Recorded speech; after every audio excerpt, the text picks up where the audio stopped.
Would you spend hundreds of thousands of dollars to fix up your home for a special weekend, only to tear it all up afterwards? Well, that's what the city of San Antonio is doing downtown in preparation for the Final Four. The News 4 I-Team's Jay Avila has details on the costly temporary facelift in this week's Waste Watch report.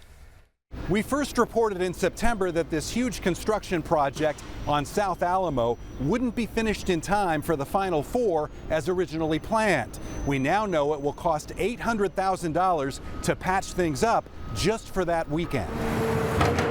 Crews have been working in high gear to cover the big holes in South Alamo so it can be repaved on one side during the Final Four.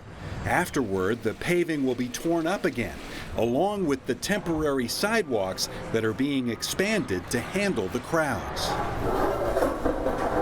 Restaurant owners and residents just south of the project were already frustrated with construction, which started in 2022. I was told that it was going to be a couple of years. It's already been past that, and now I understand they're going to cover that to be ready for Final Four. Rene Fernandez owns two restaurants along South Alamo, Ola and Azuka.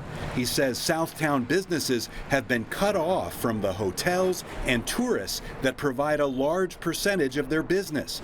Fernandez doesn't think the temporary changes will solve their problems. It's definitely not the best case scenario. I think it is going to be an extra expense that we are going to have to pay for it.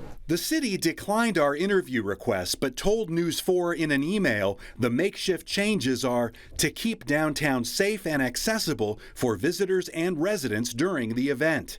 As for the estimated $800,000 cost, more than 100,000 visitors are expected in downtown San Antonio for the 2025 NCAA Men's Final Four tournament at an estimated economic impact to the city of $440 million.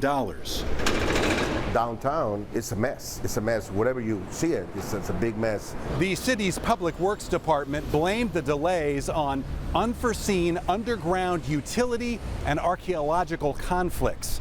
For the News 4 I-Team Waste Watch, I'm Jay Avila.